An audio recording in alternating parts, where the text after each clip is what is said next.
began in January 1952 with the notoriously low-key Dave Garroway as host. This is a show called Today. It's a new kind of television show. It'll be on every morning in your home from 7 to 9. 2 years later, Pat Weaver came up with Tonight, some of whose original features, understandably, are no longer with us. Now let's check tomorrow's weather tonight. That cold front that was somewhere in here last night is somewhere over here now. In back of it, fair and cold weather. And as that moves eastward, it'll bring pretty miserable weather to all of us. Pat Weaver, at 80, is still as full of ideas as ever. He joins us tonight from his home in Rancho Mirage, California. Pat, you influenced the first 50 years of American television as much as any man. What do you think of the state of the product today? Well, I've complained a number of times about the withering of the promise, because we really did have a tremendous thing going in the 50s after a bunch of us who had run the real radio business, the program business, went over and took over the facilities network that the radio people had been and made it into a program service with a grand design that we all really believed was going to revolutionize society. And it worked so well in the 8 years that followed that they kept the formula, but they turned the cameras on not the real world that we were trying to cover in many different ways, including entertainment, but also too much of the movie studio product. Who's responsible for this change for the worst, as you see it? Always the responsibility I have felt for everything is with the top management. They're the only ones who can call the shots.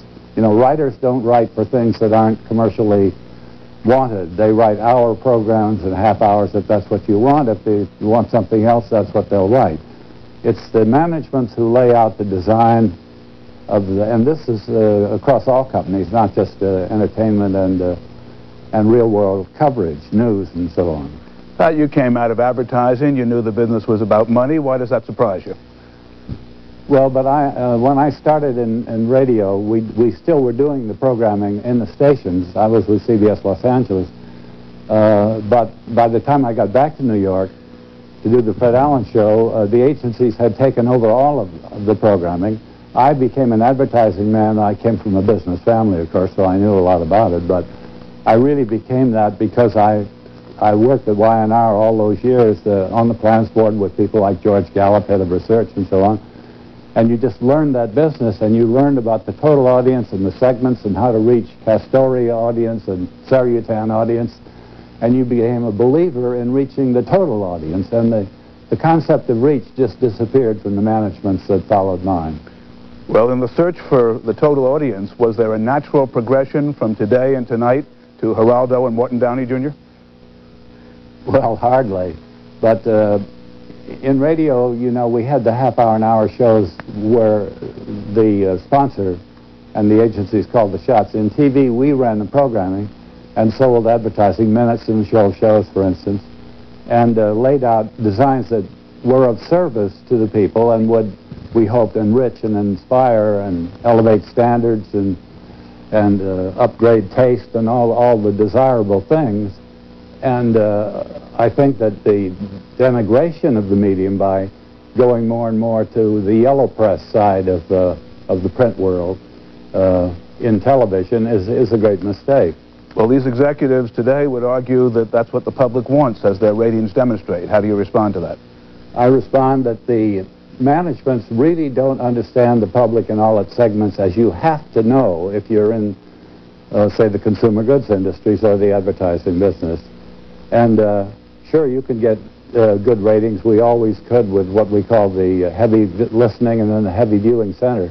But the way you get the total reach is by finding product, well, like the home show that we did for years with great success with Arlene Prestis and Hugh Downs, which went for the women who did not watch the daytime soaps and the other stuff, but who would watch programmings that were like the women's books. And we knew that, and of course also when they canceled that show, the idiots later, every dollar went back to the women's books. I mean, you have to really understand several businesses to be management of the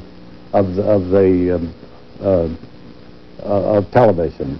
Is it Now, possible? advertising, where every dollar comes from, is the first one you have to understand. You have suggested that television is neglecting as much as 1/3 of the country. Would you elaborate on that? Yes, as they went more and more to basically potboiler programming with adolescent taste, the affluent, college-educated, upper-income groups drifted off and became occasional television viewers, or using it for certain services like the morning shows or the news, and essentially were no longer part of the basic audience. What television do you watch today? Well, not much. I do see the news. I see you and Washington Week, and I see 60 Minutes quite often. I do see the morning shows. I set up Good Morning America with help, as well as today. And Johnny, I try to, if I can make my machine work, I try to tape Johnny's monologue, because it's the only comedy left that reminds me of my entire career, which started as a comedy writer, and where you took the jokes off the front page. Now, you know, if anybody finds anything that's dated, they rip it out of the show because they want to syndicate it for 20 years.